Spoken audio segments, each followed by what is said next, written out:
Warahmatullahi wabarakatuh. Alhamdulillahil wahidil qaharil azizil ghafaril mukawwirul laili 'alan nahar tazkiratan li ulil qulubi wal absar tabsiratan li zawil albabi wal i'tibar. Walhamdulillahilladzi nahmaduhu nasta'inuhu nastaghfiruh wa na'udzu billahi min syururi anfusina wa min sayyiati a'malina may yahdihillahu fala mudhillalah wa may yudlilhu fala hadiyalah. Nashhadu an la ilaha illallah nashhadu anna muhammadan abduhu wa rasuluh la nabiyya ba'dah amma ba'd. Kama qala Allah ta'ala azza wa jalla fil qur'anil azizil hakim. Na'udzu billahi minasy syaithanir rajim. Bismillahirrahmanirrahim. Ya ayyatuhan nafsul mutmainnah irji'i ila rabbiki radiyatan mardiyah fadkhuli fi ibadi wadkhuli jannati al-ayah. Yang saya hormati pengurus Masjid Nurul Hidayah, alhamdulillah tadi telah memberikan irsyadat taujihat kepada kita semuanya, kepada ketua PSH atau yang mewakilinya, Persatuan Sosial Kematian, yang tadi juga telah memberikan irsyadat taujihat kepada kita semuanya. Bapak-bapak, ibu-ibu semuanya, tak dapat saya sebut nama bapak, ibu, abang-abang, kakak-kakak, adik-adik yang saya sayangi karena Allah. Ini tadi saya nengok ke belakang rame, wajahnya semuanya wajah ahli surganya Allah nih, amin. Yang bapak-bapaknya wajah-wajah ahli hidayah Allah, amin. Yang tak sekedar menunggu datangnya hidayah Allah, akan tetapi senantiasa menjemput hidayah Allah tersebut, amin. Allahumma amin. Bapak Ibu, malam ini kita memperingati yang namanya Isra dan Mi'raj Nabi besar Muhammad sallallahu alaihi wasallam.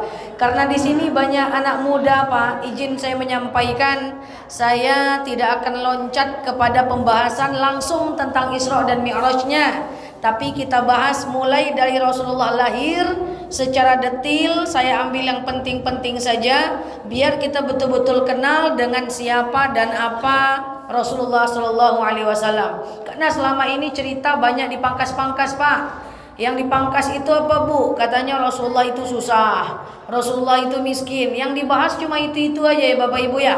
Padahal secara faktual, secara keseluruhan, Rasulullah itu tidak miskin. Dan kalaupun dia miskin, ada sebab kenapa beliau miskin. Saya akan upayakan dalam waktu yang singkat ini, kita tidak lama-lama ya Bapak Ibu.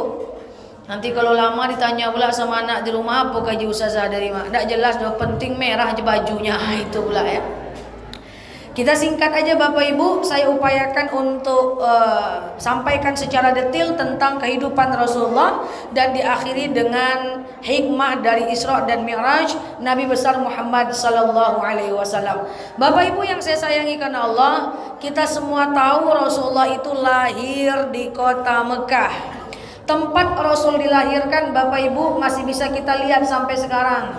Kalau Bapak Ibu pergi ke Mekah, pergi umrah, Bapak Ibu lihat di belakang Bukit Sofa dan Bukit Marwah, jalan sedikit sekitar 200-300 meter, Bapak Ibu akan ketemu bangunan warna kuning, warna krem. Itu adalah Maktabah Al-Makkah Al-Mukarramah. Itu adalah pustaka kota Mekah, tapi dulunya itu adalah rumah tempat Rasul dilahirkan. Jadi Bapak Ibu masih bisa lihat sampai sekarang. Nanti kalau pergi haji, kalau pergi umrah, Bapak Ibu lihat itu rumah tempat Rasul dilahirkan. Ya, bisa dilihat jalan kaki aja. Rumahnya itu warna krem. Sekarang dijadikan pustaka. Dulu adalah rumah tempat Rasul dilahirkan. Waktu Rasul dilahirkan, Abdullah sudah meninggal dunia dalam perjalanan. Kalau dulu orang berdagang, Pak, berbulan-bulan berjalan kaki, Pak. Jadi kalau seandainya suami pergi berdagang, Bu, pulang belum tentu ketemu. Kalau sekarang kita bisa jualan online, jualan dekat-dekat saja. Kalau dulu pergi dengan bismillah, pulang entahlah. Akhirnya Abdullah tak pulang. Rasulullah dilahirkan oleh Siti Aminah. Tapi Bapak Ibu yang saya sayangi karena Allah, ada keunikan dari kehidupan Rasulullah ini. Bapak Ibu pernah mendengar ibu susu Rasul namanya Halimatus Sa'diyah? Pernah dengar ya? Jadi begini Bapak Ibu, banyak orang bilang bahwa Rasul itu sampai umur 6 tahun dibesarkan oleh Siti Aminah, begitu ya. Padahal Bapak Ibu yang saya sayangi karena Allah, kalau kita mau lihat sejarah detailnya, Rasulullah itu kan disusui oleh Halimatus Sa'diyah. Halimatus Sa'diyah itu tinggalnya di Taif Bapak Ibu. Taif ke Mekah itu jaraknya 110 km. Jadi waktu Halimatus Sa'diyah yang tinggalnya di Taif, dia jalan ke kota Mekah. Itu enggak sendiri Bapak Ibu. Mereka berjalan kaki bersama 100 orang wanita lain. Ngapain wanita itu? Ingin menjual jasa susunya. Jadi kalau dulu Bapak Ibu, ibu-ibu yang mau mencari uang itu bisa dengan menjual jasa susu. Halimatus Sa'diyah bersama 100 orang wanita lain jalan kaki ke kota Mekah untuk mencari bayi-bayi yang akan mereka susui. Karena itu profesi, tentu dicari orang-orang kaya biar bayarannya banyak Bapak Ibu. Dan waktu itu Siti Aminah orang susah, gak ada yang mau menyusui Muhammad. Saat itulah Halimatus Sa'diyah pengen menyusui Muhammad. Bayangkan berjalan kaki, air susu sudah tak ada, badan lelah letih, berhari-hari berjalan kaki. Air susu sebenarnya sudah tidak ada. Tapi ketika Rasulullah menyusu kepada Halimatus Sa'diyah, saat itu banyak air susu Halimatus Sa'diyah dan air susu keledai dan untanya pun banyak. Sehingga orang-orang bisa menyicipi air susu unta dan keledai punyanya Halimatus Sa'diyah. Jadi Bapak Ibu, kalau kita sekarang jalan ke Sumatera Barat, jalan ke Padang, kita bawa bekal kalio jengkol, ikan teri, main bola, ya kan? Kalau dulu orang berjalan, bekalnya enggak itu, bekalnya adalah air susu unta itu. Jadi kalau lapar bisa minum air susu itu, lapar bisa minum air susu itu. Seketika Muhammad menyusui kepada Halimah, maka air susu Halimah itu banyak dan air susu unta dan keledainya pun banyak. Dibawalah Muhammad ke Taif, disusui 2 tahun lamanya. Setelah 2 tahun dikembalikan kepada Siti Aminah, tapi Halimah masih pengen, masih sayang dengan Muhammad. Akhirnya ditambah lagi masa kontrak menjadi 2 tahun.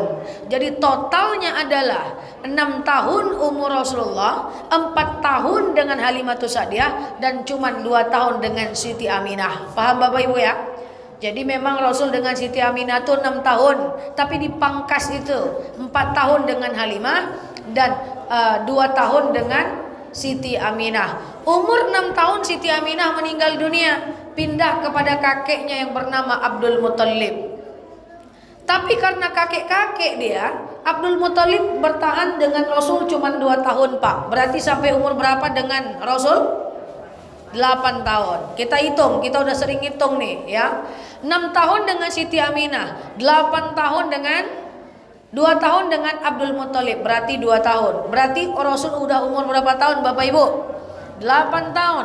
8 tahun meninggal pula Abdul Muthalib. Akhirnya pindah kepada pamannya orang Yahudi yang bernama Abu Thalib. Dari umur berapa berarti dengan Abu Thalib? 8, 9, 10, 11, 12. 4 tahun dengan Abu Thalib Rasul nggak ngapa-ngapain Pak. Rasul nggak ngapa-ngapain. Dia di kota Mekah aja. Tapi umur 12 tahun berarti 8, 9, 10, 11, 12. 4 tahun ya. Umur 12 tahun Bapak Ibu, Abu Thalib nih mulai berpikir Bang. Ini kakak-kakak nih karena masih muda nih. Umur 12 tahun Abu Thalib mulai berpikir, oh ini Rasulullah nih, Muhammad ini daripada duduk-duduk aja di kota Mekah, bagus lagi aku ajak dia berdagang ke negeri Syam.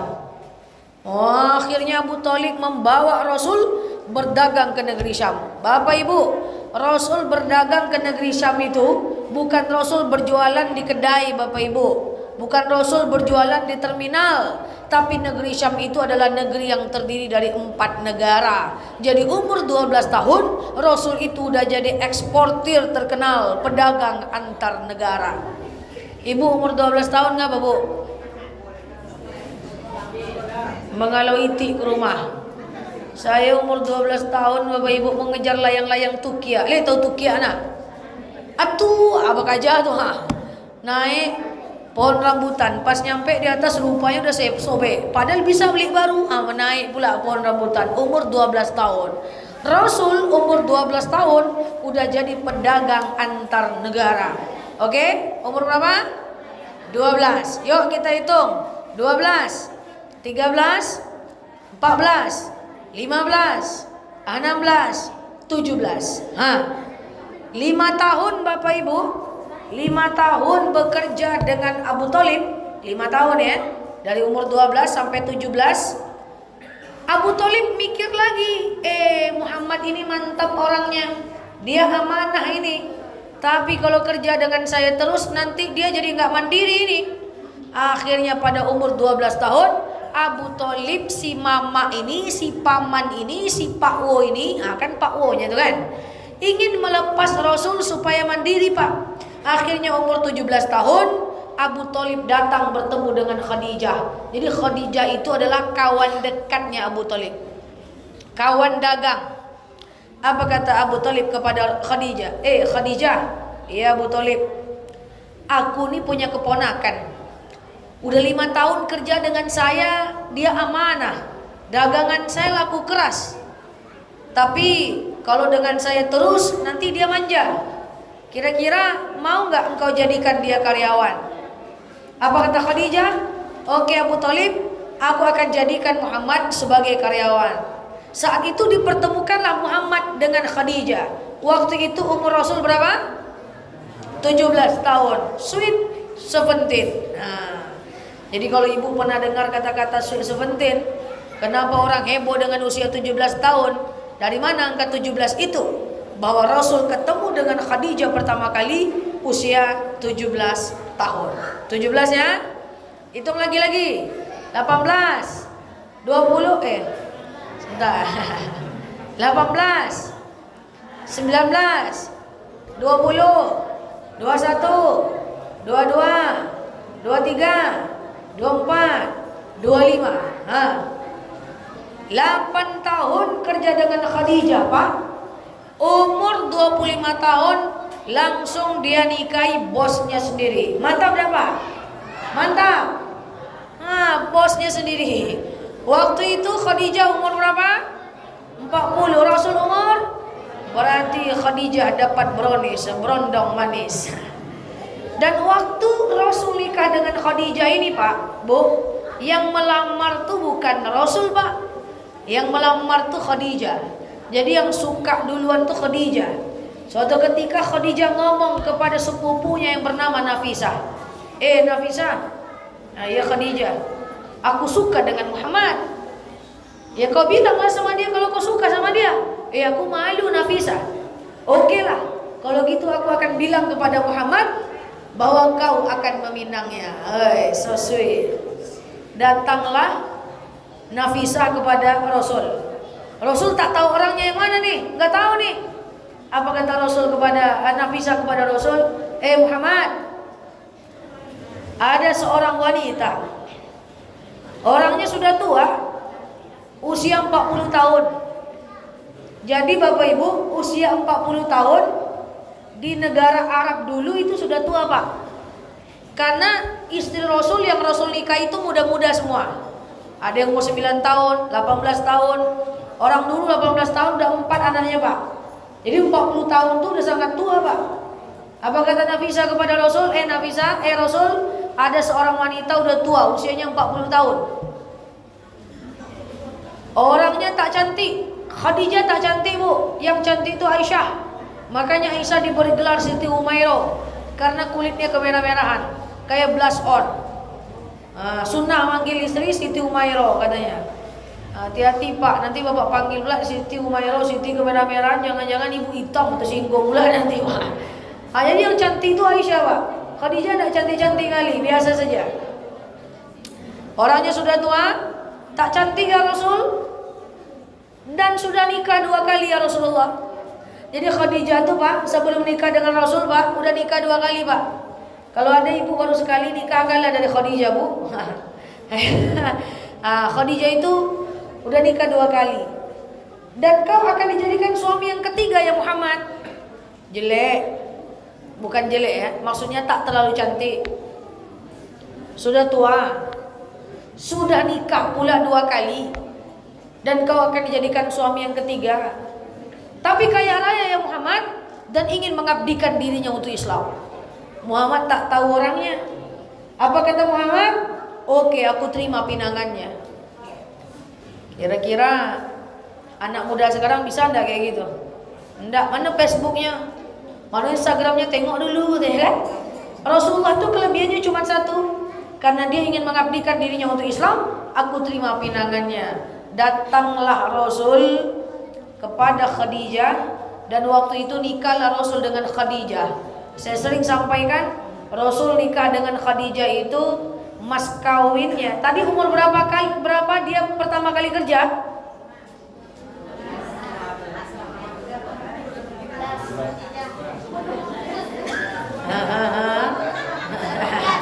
Hah? 18, 17. Umur berapa Rasul pertama kali kerja? 12 tahun. Umur berapa kerja dengan Khadijah, berapa tahun? Galau. Berapa tahun kerja dengan Abu Thalib? 5 tahun. Berapa tahun kerja dengan Khadijah? Totalnya berapa?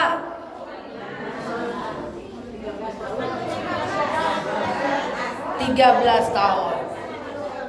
Payah matematika. Dari umur 12 tahun dia kerja, umur 25 tahun dia menikah. Berarti ada rentang waktu di mana 13 tahun Rasul bekerja baru dia menikah. Sampai sini paham Bapak Ibu? Nih coba bayangin nih. Selama 13 tahun Rasul kerja, Pak, dia berhasil menabung, Pak, menyimpan uangnya dan membangun asetnya. Dengan dibuktikannya dia sanggup memberikan mas kawin kepada istrinya Khadijah itu sebanyak 100 ekor unta. 100 ekor unta Bapak Ibu mas kawinnya. Harga unta kurus di Mekah itu 50 juta. Kali 100, 500 juta. Setengah miliar rupiah mas kawinnya kepada Khadijah. Siapa yang berani bilang Muhammad itu miskin Bapak Ibu? Itu gak paham sejarah itu. Muhammad itu kaya. Mas kawinnya aja 100 ekor unta. Ibu kemarin berapa mas kawin? Ini wajah-wajah seperangkat alat sholatnya. Ada jemaah saya protes, enggak saja, saya itu mas kawin saya seperangkat alat sholat plus cincin emas, tapi dijual setelah nikah untuk bayar utang. Jadi dan Bapak Ibu saya sampaikan sebagai informasi, ini sering saya sampaikan, ini masih diamalkan di Arab sampai sekarang Bapak Ibu. Di Arab itu sangat ikut sunnah. Laki-laki Arab itu kalau mau nikah dengan wanita Arab, itu mas kawinnya senilai 100 juta rial. 1 rial itu sekitar 4.000, berarti 400 juta. Mas kawin paling sedikit. Itu paling sedikit Bapak Ibu. Jadi kalau laki-laki Arab mau nikah dengan wanita Arab, itu butuh uang lebih kurang 1 miliar. Belum lagi pestanya dan seterusnya. Ya, dan masih diamalkan di Arab sampai sekarang. Dan tentu kita tidak mengamalkan. Karena kalau diamalkan di Indonesia banyak nanti orang tak menikah. Sekarang ada lagi mas kawin lebih murah di Indonesia, ya kan? Kupinang kau dengan bismillah. Bagi bismillah minang anak orang, la haula wala quwata illa billah. Saya lihat di Facebook ada mas kawinnya sendal jepit. Ya, padahal Rasulullah itu mas kawin kepada istrinya tak pernah sedikit, Pak. Rasulullah itu kaya, Pak. Mas kawinnya aja 100 juta, mas kawinnya aja 100 ekor unta. Saya tidak ada tengok di sini mas kawin tinggi. Ini seperangkat alat sholat semua mukanya dia. Nah itulah Bapak Ibu yang saya sayangi karena Allah. Bayangin umur 25 tahun mas kawinnya aja 500 juta. Artinya setengah miliar rupiah. Siapa yang berani mengatakan Muhammad itu miskin? Itu gak paham sejarah. Dia memang miskin tapi ada sebabnya. Kita belajar sebentar Bapak Ibu. Oke, umur 25 tahun apakah sudah diangkat jadi Rasul? Belum. Umur berapa diangkat jadi Rasul? 40 tahun. Berarti dari umur 25 sampai 40 tahun. Berarti berapa tahun Khadijah menemani Rasul sebelum diangkat jadi Rasul? 15 tahun. 15 tahun pernikahan. Khadijah menemani Rasul sebelum diangkat jadi Rasul. Apa beda Nabi dan Rasul? Kalau Nabi dia punya kebaikan, tapi dia tidak wajib menyampaikan, maka Nabi tak banyak musuh. Tapi kalau Rasul, dia punya kewajiban, dia punya kebenaran, dia punya kitab, dan dia wajib menyampaikan, maka Rasul itu banyak musuh, karena dia sudah berdakwah. Nabi banyak, Rasul cuma 4. Rasul Daud kitabnya Zabur, Rasul Musa kitabnya Taurat, Rasul Isa kitabnya Injil, Isa kitabnya Injil, Rasul Muhammad kitabnya Al-Quran. Waktu Rasul umur 40 tahun, istrinya Khadijah, dia pergi bertahanus 3 hari tak pamit, pulang-pulang mendemam membawa wahyu. Kira-kira kalau ibu, bapak pulang, bapak pergi 3 hari, pulang demam, kira-kira ibu apain dia? Asaila payulah. Pulang-pulang menggigil demam karena habis bertahanus.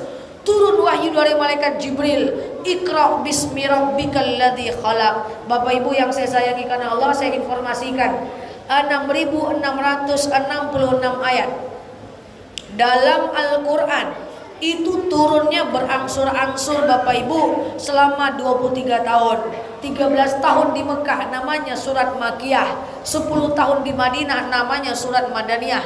Sepanjang umur Rasul 23 tahun. Kan dia diangkat jadi Rasul umur 40. Berarti wahyu pertama umur 40 sampai umur 63 tahun. Totalnya kan betul 23 tahun. 13 tahun di Mekah namanya surat Makiyah, 10 tahun di Madinah namanya surat Madaniyah.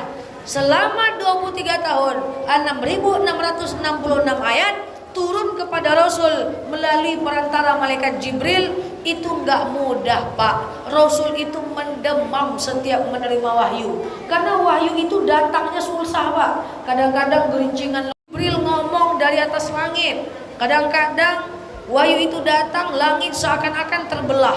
Jadi selama 23 tahun Rasulullah itu menerima wahyu enggak mudah, Bapak Ibu. Masa kita bacanya aja enggak mau. Jadi Rasulullah tuh menerima wahyu bukan lagi duduk-duduk kayak kita. Wahyu, enggak gitu. Wahyu datang, enggak gitu. Setiap wahyu datang berdengkang kepalanya, mendemam dia, tepeki telinganya. Lonceng berbunyi, suara burung, kadang-kadang langit terbelah, kadang-kadang langit terbelah. 23 tahun sepanjang hidupnya. Enggak mudah, Pak, Rasul menerima wahyu itu. Waktu turun perintah, wahyu pertama, Iqra bismi rabbikal ladzi khalaq. Lalu Rasul tegak besok paginya di atas Bukit Sofa dan Bukit Marwah. Kalau Bapak Ibu pergi haji dan umrah, kita akan tengok Bukit Sofa, Bukit Marwah. Ketika Rasulullah tegak di situ, tadinya Bapak Ibu, sebelum Rasul berdakwah, sebelum diangkat jadi Rasul, Abu Lahab, Abu Sufyan, Abu Jahal, abu-abu itu semuanya kawan dagang Rasul, Pak. Gak ada masalah, Pak. Sebelum Rasul diangkat jadi Rasul, berarti sampai umur 40 tahun hidup Rasul nggak ada masalah. Untanya ratusan, dagangannya laku, Khadijah wanita nomor 1 paling kaya, Abu Lahab, Abu Sufyan, Abu Jahal, abu-abu itu semua kawan dia, kawan dagang, nggak ada masalah, Pak. Jadi sampai umur 40 tahun Rasulullah itu kaya raya, aman-aman aja. Ibarat berdagang, mereka itu grosiran, Pak. Semua mau didagangkan. Jadi sampai umur 40 tahun kehidupan Rasul aman saja. Jadi kalau kita bicara Rasul miskin, miskinnya itu setelah diangkat jadi Rasul. Kenapa miskinnya? Ada sebabnya. Saya ceritakan sedikit kenapa Rasul miskin pada akhirnya, baru kita masuk ke singkat Isra dan Mi'raj, supaya kita tahu kenapa Rasul miskin. Jadi cerita tuh nggak langsung ke miskin aja. Ini baru cerita Rasulullah itu miskin, tidak cocok dia. Sampai umur 40 tahun Rasulullah itu kaya raya. Khadijah itu wanita nomor 1 paling kaya, saudagar kaya raya, untanya ratusan, karyawannya ratusan. Abu Lahab, Abu Sufyan, Abu Jahal, abu-abu itu kawan. Biar gampang lah, abu-abu itu kawan dagang Rasulullah, tidak ada masalah. Tapi di usia 40 tahun Rasul mulai berdakwah. Iqra bismi rabbikal ladzi khalaq. Dia naik ke Bukit Sofa dan Bukit Marwah, tercengang si abu-abu dari bawah. Ngapulah Rasulullah itu. Saat itulah abu-abu ini, biar gampang ya, Saat itulah abu-abu ini mulai marah kepada Rasul karena dia sudah aneh. Yang tadinya kawan menjadi lawan, yang tadinya kawan dagang menjadi musuh. Mereka mulai menghina Rasulullah. Tapi ingat Pak, Rasul dihina, dicaci maki, difitnah, nggak ngefek, dia nggak apa-apa Pak. Jadi saya mau sampaikan khususnya kepada ibu-ibu, difitnah, dicaci maki, digosipin, nggak ada masalah. Kemarin ada jemaah nanya, Ustazah, saya difitnah, dicaci maki, digosipkan, saya harus klarifikasi nggak? Saya bilang nggak usah. Kenapa nggak usah Ustazah? Nggak usah. Dari mana Ustazah tahu? Itu pula kata dia, dari mana Ustazah tahu? Saya sampaikan, siapa yang perlu kita contoh selain Rasulullah? Rasul itu difitnah, dihina, dicaci maki. Pernah nggak Rasul klarifikasi? Oh ya Abu Lahab, Abu Sofyan, Abu-abu, aku nak tukang sihir loh. Sinilah kalian, percayalah sama aku. Ada nggak? Nggak ada. Karena bagi Rasul yang terpenting adalah bagaimana pendapat Allah tentang dia, bukan apa kata manusia tentang dia. Jadi kalau nggak penting-penting banget, jangan sibuk-sibuk untuk klarifikasi, bikin pusing, dan pada akhirnya kita menjadi salah fokus sehingga kita fokus kepada pandangan manusia dan bukan pandangan Allah tentang kita. Dihina nggak bisa. Ini kita akan tahu nanti kenapa Rasulullah miskin.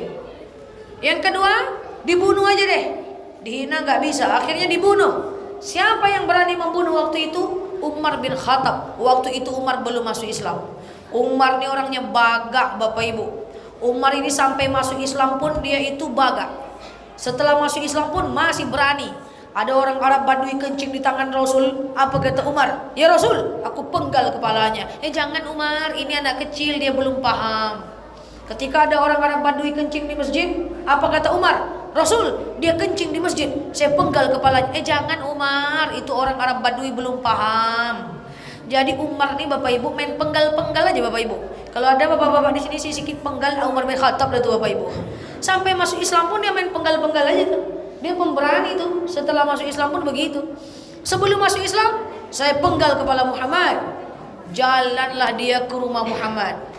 Lalu waktu mau jalan dia angkat pedangnya, ketemu orang Yahudi tepi jalan. Umar, kau mau kemana? Aku mau penggal kepala Muhammad. Ngapain kau penggal kepala Muhammad? Adik kandung kau aja dan adik iparmu sudah masuk ke dalam Islam. Makin marahlah Umar, dia tidak jadi ke rumah Muhammad, dia putar ke rumah adiknya. Dia dengar ternyata adiknya membaca surat Toha ayat 1 sampai 14.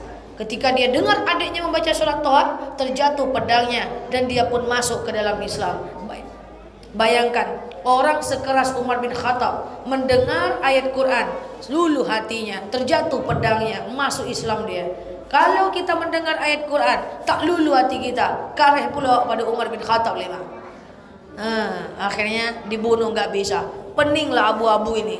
Muhammad ini gimana ini? Dihina nggak bisa, dibunuh, yang membunuh masuk Islam. Akhirnya dipakai cara yang ketiga, yaitu dinego Bapak Ibu, dinegosiasi. Diajaklah Muhammad nih ngomong baik-baik, dipanggillah Muhammad ke satu tempat. Muhammad, sini Muhammad. Abu Lahab, Abu Sofyan, Abu Jahal berbaris. Muhammad, kita ini kan berkawan Muhammad. Nggak usahlah kita ribut-ribut lagi di kota Mekah nih. Kamu nggak usah lagi berdakwah, kami pun nggak usah berdakwah. Yang udah masuk Islam udahlah, damai kita Muhammad. Caranya gimana kata Muhammad? Caranya gini Muhammad, sehari kau sembah Tuhan kami, sehari kami sembah Tuhanmu, tapi damai kita. Muhammad bilang nggak bisa, dinaikkan lagi negonya Bapak Ibu. Kalau nggak gini Muhammad, sehari kau sembah Tuhan kami, setahun kami sembah Tuhanmu. Sehari kau sembah Tuhan kami, setahun kami sembah Tuhanmu. Pak, Muhammad sempat ragu Pak, bergetar lututnya Pak, langsung turun wahyu. Jadi kalau Muhammad ragu Pak, langsung turun wahyu. Kalau kita ragu tak turun-turun wahyu itu. Apa bunyi wahyunya? Qul ya ayyuhal la a'budu ma wa la antum 'abiduna ma wa la ana 'abiduna ma lakum dinukum waliyadin. Enggak bisa. Lakum dinukum waliyadin. Wah, makin pusing abu-abu. Dihina tidak bisa, dibunuh, yang membunuh pula masuk Islam. Akhirnya dinego ndak bisa. Dipakailah cara terakhir, dan cara ini paling penting untuk kita tahu kenapa pada akhirnya Muhammad itu miskin. Cara terakhir Bapak Ibu adalah kaum muslimin semuanya diboikot hartanya. Maksudnya apa Bapak Ibu? Orang Yahudi nggak boleh beli barang dagangan orang Islam. Orang Islam nggak boleh belanja ke orang Yahudi. Sehingga Khadijah tadi kan punya banyak barang dagangan, dia grosiran. Orang Yahudi nggak mau beli, tentu bangkrut Pak. Kita corona di Indonesia baru 2 tahun aja kita gonjang-ganjing Bapak Ibu. Alhamdulillah negara kita berhasil bertahan ini. Tapi waktu zaman Rasulullah itu boikot terjadi 3 tahun. Kaum muslimin banyak yang bangkrut, yang punya dagangan bangkrut, yang ada duit nggak tahu lagi mau belanja kemana, sehingga banyak kaum muslimin yang mati kelaparan. 300 orang kaum muslimin mati kelaparan. Ada yang makan tulang belulang unta yang udah busuk, ada yang makan daun-daun kering, ada makan kayu-kayu yang sudah rapuh, dan diantaranya orang yang mati kelaparan adalah Khadijah radhiyallahu anha. Bayangkan, wanita nomor 1 paling kaya matinya kelaparan karena boikot. Jadi kalau ditanya kenapa Rasulullah itu miskin, karena hartanya diboikot, karena dagang itu diputus, nggak ada lagi yang mau membeli dagangannya. Sehingga suatu ketika Rasul pulang ke rumah, dia tengok Khadijah itu jatuh sakit dan pingsan. Ketika sadar dia bertanya, istriku, jangan kau tinggalkan kami, Islam masih membutuhkan engkau. Suamiku, aku ingin hidup selamanya, tapi tak tahan sakitnya sakaratul maut ini. Apa rasa sakit sakaratul maut yang kau rasakan istriku? Sakitnya sakaratul maut ini ibarat duri yang dibenamkan dalam tubuhmu dan dicabut dengan pelan. Kalau kita tanya kepada Abdul Muthalib, apa rasa sakit mati Abdul Muthalib? Bagaikan dikuliti dengan 7 lapis kulitan. Bertanya kita kepada Abu Thalib, apa rasa sakit mati Abu Thalib? Bagaikan ditusuk dengan 70 kali tusukan. Calon ahli surga, begitu sakit matinya. Apalagi kita. Bapak Ibu, akhirnya Khadijah mati kelaparan. Tidak lama setelah itu Abu Thalib pun meninggal dunia. Bapak Ibu yang saya sayangi karena Allah, jadi kenapa Muhammad pada akhirnya miskin? Karena dia diangkat jadi Rasul dan hartanya diboikot, sampai akhirnya Khadijah pun mati dalam keadaan kelaparan.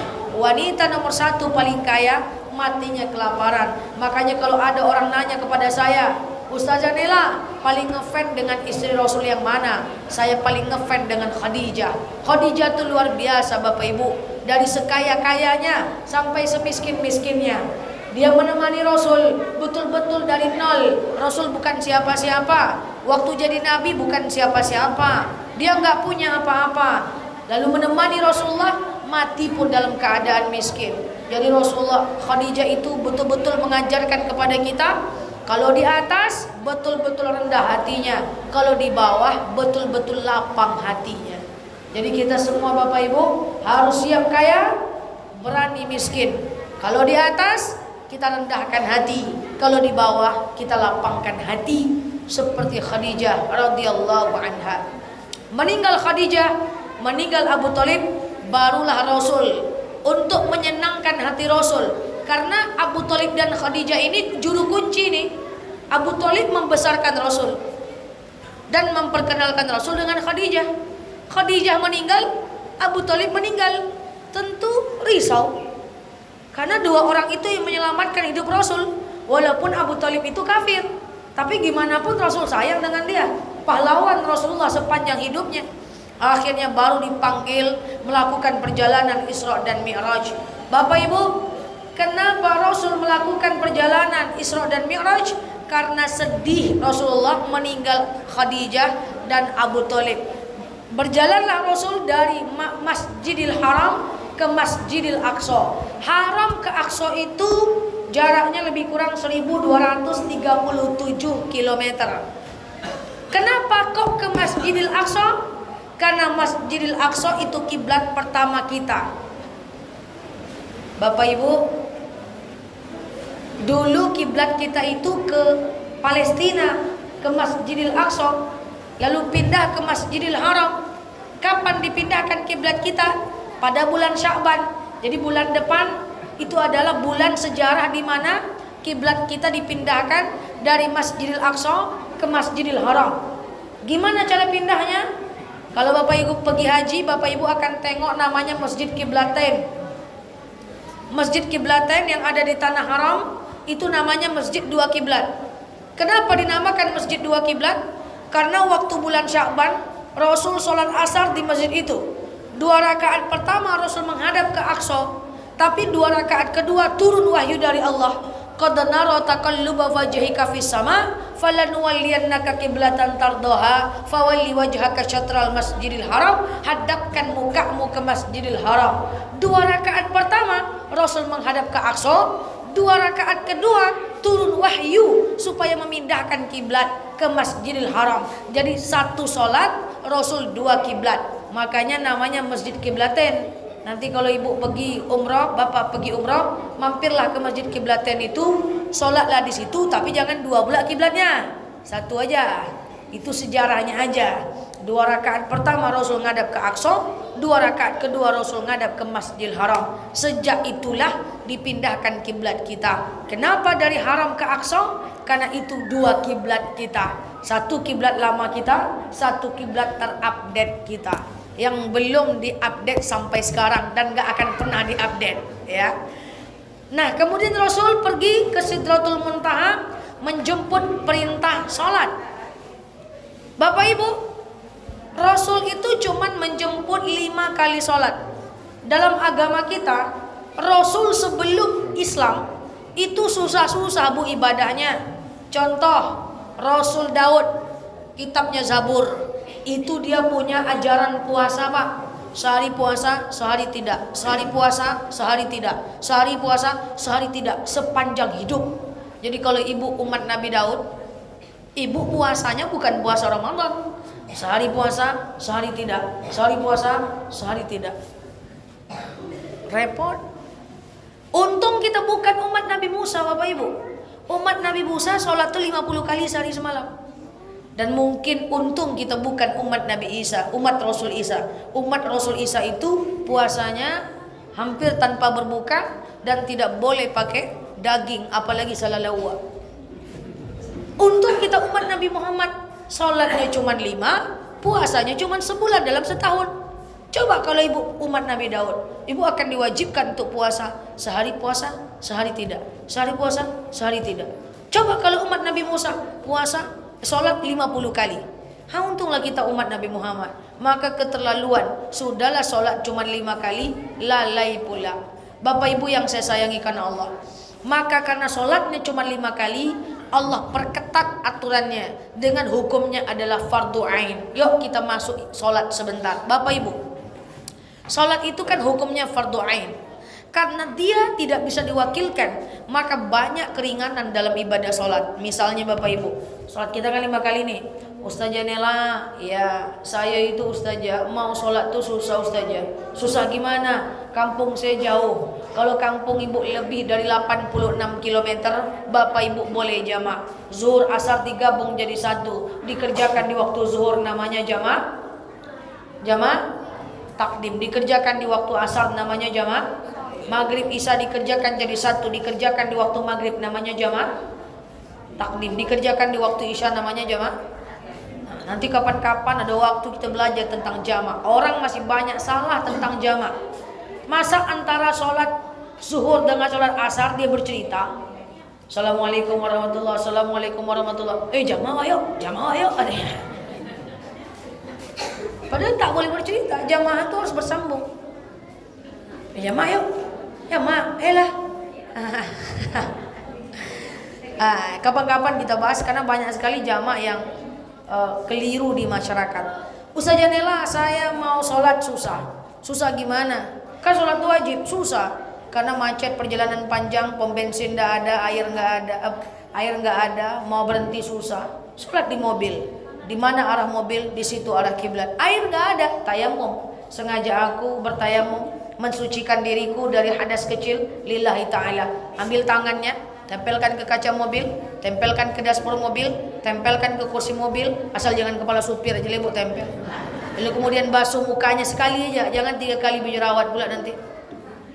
Lalu ambil lagi tangannya, basuh tangan kanannya, basuh tangan kirinya, sholat di mobil, di mana arah mobil, di situ arah kiblat. Saking wajibnya Allah kasih keringanan banyak. Jauh, jamak, gak ada air, tayamum. Ustazah, saya susah mau sholat. Susah bagaimana? Saya mau sholat, cucu saya mengganggu. Allahu Akbar, sami Allahu liman hamidah. Masuk cucu ke telekung. Jangan ibu bilang, "Oi, awas lucu." Jangan. Ibu angkat dia, ibu bawa tegak, bawa rukuk, bawa sujud. Tegak dia di sejadah kita, arahkan sujud ke kanan. Tegak dia di kanan, arahkan sujud ke kiri. Naik dia ke kepala kita, bawa tegak, bawa rukuk, bawa sujud. Naik dia ke paha kita, bawa tegak, bawa rukuk, bawa sujud. Tidak sanggup menggendongnya, lanjutkan sholat dalam keadaan duduk. Lari dia ke dalam, angkut dia ke dalam. Lari dia keluar rumah, pergi ibu, angkut dia ke dalam, kunci pintu, lanjutkan sholat. Asal jangan ibu ajak main bola aja lah dulu. Ada keringanan Allah untuk orang yang punya anak kecil ketika sholat. Di Mekah tuh orang gendong sambil orang sholat sambil gendong anak. Kalau kita ini agak lain, tunggulah dulu anak besar baru sholat. Pas udah besar anak lalai ya pula cucu, anak jadi sholat.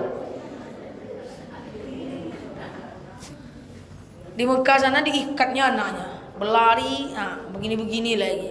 Boleh aja. Ustazah, saya masih punya susu, cucu menyusui dia.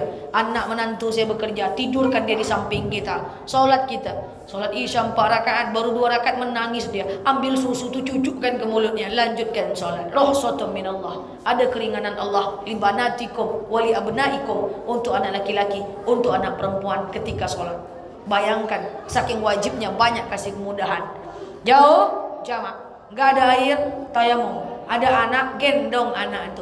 "Oh ustazah, saya ini susah sholat." "Kenapa susah?" "Kaki saya sakit, hendak bisa sholat tegak, bawa duduk. Hendak bisa duduk, bawa baring. Hendak bisa baring, gerakkan jempol kaki setiap takbir. Hendak bisa jempol kaki, gerakkan jari tangan. Hendak bisa jari tangan, gerakkan mata. Hendak bisa mata, gerakkan bibir. Hendak bisa bibir, gerakkan lidah. Hendak bisa lidah, ucap dalam hati. Hendak bisa dalam hati, mati berarti itu. Jadi maksudnya wajib sholat walaupun dalam hati. Bayangkan tuh.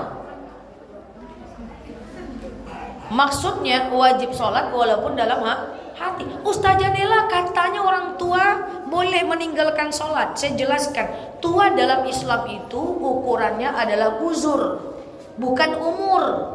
Uzur, akal, bukan umur. Ada orang umur 100 tahun pak, udah terbaring sakit, tidak bisa tegak. Kalau terbaring sakit kan boleh sholat baring kan. Cuman akalnya masih sempurna pak. Dikasih duit 150, pilih mana nek, 100 lah. Ya berarti masih sempurna tuh akalnya. Udah makan nek, udah berapa anak nek, 4. Akalnya sempurna. Umurnya 100 tahun. Wajib dia nutup aurat, masih wajib dia sholat. Karena akalnya sempurna. Ukurannya itu akal pak, bukan badan. Ada orang umur 50 tahun masih muda, masih cantik, kulit masih kencang, tapi lah pikun. Lah mandi nek, alulai, padahal sampai kalinya mandi. Udah makan mak, ndak ada dia makan dah, padahal sampai kalinya makan. Ujungnya anak cakak-cakak gara-gara itu. Udah pikun, walaupun umur masih 50. Maka orang kayak gitu boleh buka aurat, boleh tinggalkan sholat. Jadi kalau mau tanya kapan kami boleh tinggalkan sholat saja, pikun lah dulu. Kalau pikun boleh tinggal sholat. Ini kadang-kadang jemaah saja, kami ini udah tua. Kalau udah tua itu untuk apa lagi kami nutup aurat? Tidak ada orang suka lagi sama kami. Rambut kami udah putih. Sekarang masih sempurna nggak akalnya? Kalau masih sempurna wajib nutup aurat. Kalau udah pikun baru boleh buka aurat. Kalau mau buka aurat pikun dulu. Na'udzubillah. Jadi wajib soal walaupun dalam keadaan seperti itu. Dia saking wajibnya, dia banyak sekali kemudahan. Maka wajar kalau kita nggak sholat itu dosanya besar. Ada orang-orang yang lucu lagi pak. Saya nanya ke mahasiswa saya, siapa yang tahajud tadi malam? Saya bu. Siapa yang tidak sholat subuh tadi malam? Saya juga bu. Tahajud iya, sholat subuh enggak.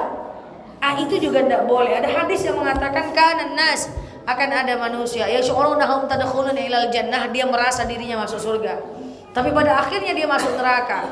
Dia merasa masuk surga, tapi akhirnya masuk neraka. Siapa mereka ya Rasul? Mereka adalah orang yang banyak ibadah sunnahnya, tapi lupa ibadah wajibnya. Saya ulangi, banyak ibadah sunnahnya, lupa ibadah wajibnya. Bapak Ibu, jangan membenturkan yang sunnah dengan yang wajib Bapak Ibu. Tahajud iya, sholat subuh enggak, sama juga tidak, malah berdosa. Maaf Bapak Ibu, enggak cuman itu. Gini, kalau ada ustadznya ceramah di depan, ustadz nih ustadz, kok langsung diam? Kalau ada ustadznya ceramah di depan, saya nggak pernah sih nengok jemaah saya kayak gitu, tapi saya banyak sih dapat laporan curhat lah ya kan. Ustazah kami ceramah di depan, jemaah kami baca Quran di belakang katanya. Mendengarkan ustadz hukumnya wajib kan, sementara baca Quran hukumnya sunnah. Itu bukan berpahala malah berdosa. Paham nih? Paham enggak? Ada ustadz ceramah di depan, hanya zikir di belakang. Subhanallah, katanya lah masuk surga tuh. Padahal tak boleh tuh, karena dia mendulukan yang sunnah dibanding yang wajib. Sekarang saya tanya, ibu kalau puasa sunnah, tahu-tahu suaminya butuh, berhenti atau lanjut? Ah, kalau itu tahu semua.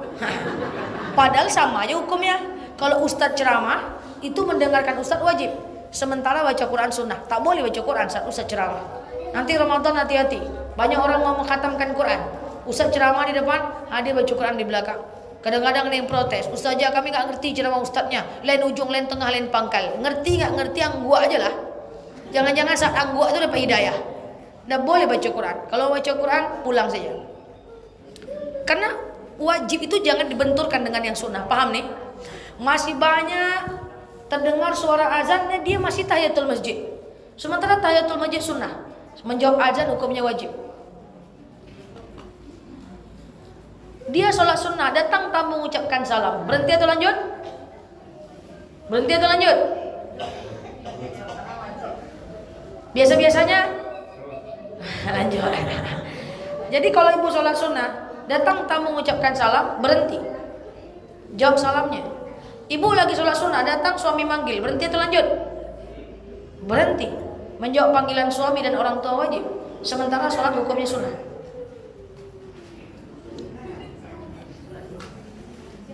Terdengar suara azan, kita baca Quran, berhenti atau lanjut? Berhenti, menjawab azan wajib, baca Quran hukumnya sunnah. Jadi hati-hati nih. Sama dengan ini Bapak Ibu. Kemarin saya ngomong dengan teman saya, dia bilang, nih rezeki aku nih mantap sekarang nih karena udah naik jabatan. Saya bilang, kamu keluarkan zakat enggak? Oh tenang saja, saya itu tenang kalau soal zakat. Saya itu ustazah udah nyumbang setiap bulan 20 aqua karton untuk masjid-masjid. Maksudnya 20 karton aqua untuk masjid. Saya bilang, mau kamu nyumbang 1000 karton pun untuk masjid, tetap tidak bisa mengurangi kewajiban zakatmu. Karena aqua karton untuk masjid itu tidak tergolong zakat, betul ya? Itu tergolongnya sedekah. Banyak orang gajinya 4 juta, sedekahnya 500.000, tapi zakat nggak dikeluarkan. Padahal dalam 4 juta zakat cuma 100.000, tetap berdosa. Paham nih?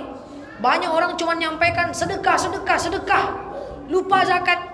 Gaji 3 juta, sedekahnya 500.000, padahal zakat cuma 75.000, nggak dibayar, tetap berdosa. Sama dengan tenang saja, saya udah sholat duha, sholat tahajud, tapi sholat zuhur enggak dong, tetap berdosa. Sama kan? Jadi jangan langgar yang wajib demi yang sunnah. Makanya biasanya setiap saya menyampaikan tentang sedekah, saya tekankan dulu zakat. Kalau zakatnya selesai, silahkan sedekah. Ini karena nggak paham, sedekahnya banyak sekali untuk masjid, untuk kawan, fakir miskin, tapi nggak ada yang diniatkan zakat sama sekali. Gaji 10 juta, sedekah 3 juta, zakatnya dibayar, tetap berdosa. Dudukkan dulu yang wajib, selesaikan yang sunnah. Hati-hati Bapak Ibu, ya. Itulah pentingnya ilmu. Bapak Ibu coba bayangkan, kalau ada orang lagi azan, teman ibu tahiyatul masjid di belakang, coba ibu tegur. Yang ada ibu yang kena ceramah sama dia. Apakah dia tidak beriman? Dia beriman, tapi tak berilmu. Itulah bahayanya beriman tanpa berilmu. Kalau ada misalnya Ibu lagi sholat sunnah, suami manggil, berhenti bu. Tahu teman ibu pasti dimarah. Alah masa suami manggil aja ditinggalkan sholatnya. Dia beriman tapi tak berilmu. Jadi kalau wajib dengan sunnah dulukan wajib bu. Tapi kalau wajib dengan wajib dulukan wajib kepada Allah. Misalnya kalau lagi ibu puasa sunnah, batalkan puasanya kalau suami butuh. Kalau puasa ganti puasa wajib, suami butuh jangan batalkan. Dia marah, ajak berkelahi. Kalau ndak kabur dari rumah, maghrib datang lagi nanti. Karena kalau ndak ibu nanti kena kifarat puasa 60 hari berturut-turut. Nah, jadi kalau wajib dengan wajib dulukan wajib kepada Allah. Lagi sholat zuhur datang tamu ucapkan salam, lanjutkan sholat. Tapi kalau lagi sholat sunnah datang tamu ucapkan salam, berhenti sholat. Ibu lagi tahiyatul masjid dengar azan, berhenti sholatnya. Ibu lagi baca Quran dengar azan, berhenti. Azan sholat sunnahnya nggak boleh, apalagi cerita bu. Iya kan? Berdosa. Nah, jadi itulah pentingnya sholat karena status hukumnya adalah wajib gitu. Nah, jadi dia nggak bisa digeser kemanapun. Kemarin ada jemaah nanya, Ustazah kan sholat boleh dijamak kalau darurat, maksudnya gimana? Saya keramaian, nah Ustazah ngantri ngambil wuduknya, saya jamak aja lah, nggak mau dia. Jamak itu mesti di atas 86 km. Jadi Bapak Ibu saya ingatkan kepada kita semua, sebanyak apapun amal kita, kalau yang wajib nggak kita kerjakan, maka dia tidak akan bisa menjadi pemberat amal kita. Terutama buat anak muda semuanya, saya ingatkan kita semuanya, adik-adik, kakak-kakak, abang-abang, bahwa berkah hidup ini adalah ketika kita tidak meninggalkan ajaran agama kita. Saya yakin di sini banyak yang muda-muda, banyak anak-anak kita. Antum silahkan jadi apa aja, mau jadi dokter silahkan, jadi bidan silahkan, mau jadi perawat silahkan, mau jadi pilot silahkan, mau jadi menteri, anggota dewan silahkan. Tapi menteri, anggota dewan, pilot, bidan, dosen, arsitektur yang ngerti dengan agama Islam. Kita nggak semua orang harus jadi ustadz, nggak semua orang harus jadi ustazah. Silahkan jadi dokter, tapi dokter yang islami. Silahkan jadi bidan, tapi bidan yang islami. Silahkan jadi perawat, tapi perawat yang tak pernah ninggalkan sholat. Kita rindu dengan umat-umat Islam yang kuat. Apa itu mukmin yang kuat? Mukmin yang seimbang dunia dan akhiratnya. Maaf Bapak Ibu, sebelum saya tutup, saya ini sangat sedih. Sekarang umur saya sudah 30 tahun. Saya ini sedih Bapak Ibu, karena generasi kita ini generasi yang lemah. Giliran kuat dunianya, mantap dunianya, mantap kerjanya, direktur dia, tidak pernah ketemu hidungnya di masjid. Itu lemah. Tapi sebaliknya, rajin ibadahnya, hafal 30 juz dia, tidak pula dia mau mengejar dunia. Kan gitu. Giliran dia sukses, tinggal agamanya. Giliran mantap agamanya, enggak dia kejar dunianya. Ini mukmin yang lemah ini. Mukmin yang kuat, al-mu'minu qawiyyu khairun wa habbu ila Allah minal mu'minid dhaif. Mukmin yang kuat itu lebih Allah cintai dibanding mukmin yang lemah. Mukmin yang kuat tuh gimana? Mantap dunianya, mantap akhiratnya. Rasul itu mantap dunianya, sukses dia, tapi mantap juga akhiratnya. Kalau kita kan enggak. Kalau dulu Bapak Ibu, orang nyari menantu apa katanya? Nak menantu sama orang mana nak? Menantu sama orang Minang ya mak sama mak. Oh, lahi bekerja nak. Anda bekerjanya dong mak. Lahi bisa jadi imam ndak? Lahi kalau bisa jadi imam lahi bisa mak. Lanji aja lah nak. Piti dapat dicari. Dulu kan?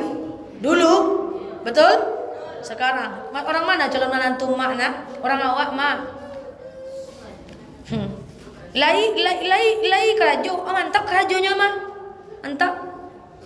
Lai bisa jadi imam. Kalau jadi imam tak pernah kakak caliaknya sholat dong. Lanjut istilahnya sholat tu dapat beraja tu nyo. Jadi ekstrem kiri, ekstrem kanan gitu. Yang kita pengen nggak yang kayak gitu. Kita pengen pemuda kita itu yang dokter tapi Islami, bidan tapi Islami, menteri tapi Islami, direktur tapi dia sholat, dia perawat tapi dia sholat, dia dokter tapi dia ibadah. Wah itu yang kita pengen. Karena umat-umat dulu seperti itu. Utsman bin Affan tuh kayak gitu. Maaf Bapak Ibu, Utsman bin Affan tuh kurang sukses apa? Sekali dia sedekah itu 1000 dinar. 1000 dinar emas tuh 14 miliar Bapak Ibu. Ngeri zakatnya, ngeri sedekahnya Bapak Ibu. Tapi mantap agamanya. Umar bin Khattab sedekahnya 4000 dirham. Sekali sedekah untuk perang Tabuk. 4000 dirham tuh 4 miliar Bapak Ibu. Orang jarang bahas aja. Kalau dibahas ngeri Bapak Ibu. Sahabat tuh semuanya sukses dunianya, akhiratnya masuk surga. Agama nggak mereka tinggalkan.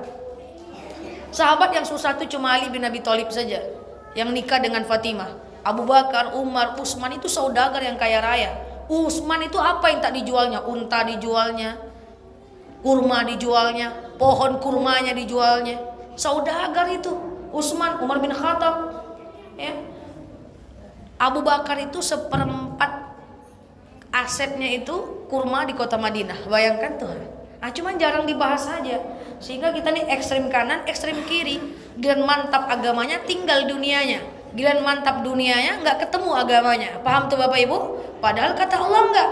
Kata Allah, "Wabtaghi fima ataqallahu darul akhirah wa la tansa nasibaka minad dunya." Cari kehidupan dunia, jangan lupa nasib kita di akhirat. Jadi anak muda, jangan tinggalkan sholat, karena semantap apapun suksesnya dunia kita, kalau kita tinggalkan sholat, lama kelamaan kita akan jatuh, karena berarti kita istidroj. Istidroj itu Allah kasih kesenangan saat kita bermaksiat, sampai nanti Allah cabut nikmat itu secara mendadak. Ujung-ujungnya PHK mendadak, stroke mendadak, rumah terbakar mendadak. Hati-hati. Yuk, saya ingatkan diri saya kepada semua kita, anak muda, bapak-bapak, ibu-ibu semuanya. Kita rindu dengan generasi yang kuat. Apapun mau jadi silahkan, tapi jangan pernah tinggalkan sholat. Karena kalau kita udah sholat, insya Allah mapan pun kita, sukses pun kita menjadi orang-orang yang dermawan, orang-orang yang baik di mata Allah dan di mata manusia. Kuat, seimbang dunia dan akhiratnya. Amin. Allahumma amin. Demikian dari saya. Sudah 1 jam saya ngomong, ya. Nanti terlalu panjang pula, tidak teringat kaji. Mudah-mudahan kajian ini ada manfaat, menjadi motivasi buat kita semuanya, supaya kita takut meninggalkan ibadah sholat, saking banyaknya kemudahan yang Allah berikan kepada kita. Demikian dari saya Bapak Ibu, mudah-mudahan kajian ini ada manfaat. Wallahu a'lam bishawab. Saya mohon maaf atas segala kesalahan. Terima kasih atas segala perhatian. Assalamualaikum warahmatullahi wabarakatuh.